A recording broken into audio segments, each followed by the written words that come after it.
Мақта қыз бен мысық ертегісі. Бұл екеуі дос болып жүреді. Мақта қыз үйін жинап жүріп бір мейіз тауып алады да мысықты шақырады.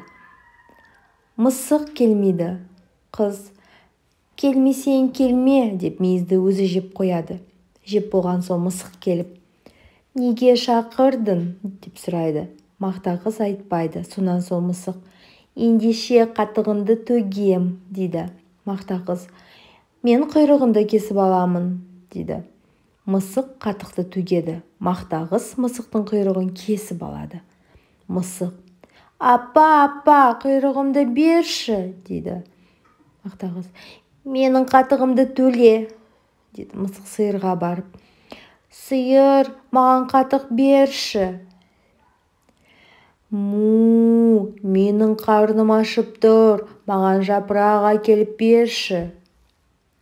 Мысық ағашқа барып, ағаш, жапырағыңды берші дейді. Ағаш, мен шөлдеп тұрмын, су әкелсең жапырақ беремін. Мысық суға бара жатса, су әкеле жатқан қыздарды көреді. Қыздар, маған су беріңіздерші дейді. Қыздар оған, бізге сағыз әкеліп берсең, біз саған су береміз дейді. Мысық дүкенге барады. Әй, дүкенші, маған сағыз берші дейді. Маған жұмыртқа бер дейді дүкенші. Мысық тауыққа барады. Тауық, маған жұмыртқа берші. Құт, бізге дән әкеліп берсең, біз саған жұмыртқа береміз дейді тауық құтылап. Мысық енді не қыламын деп бара жатса, бір ін қазып жатқан тышқанды көреді. Мысық жалма-жан тышқанды бас салып, жанының барында айт, үйінде не бар сенің дейді.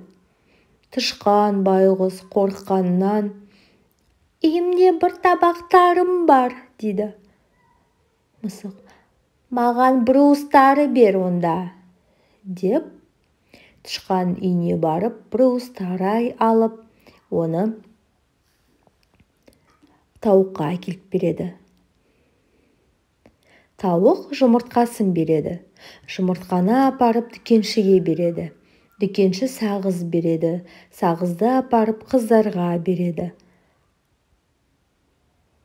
Қыздар оған су береді. Суды апарып ағашқа береді. Ағаш жапырағын береді. Жапырақты апарып сиырға береді. Сиыр қатық береді. Қатықты апарып мақта қызға береді. Мақта қыз мысықтың құйрығын береді. Сөйтіп екеуі қайта достасады.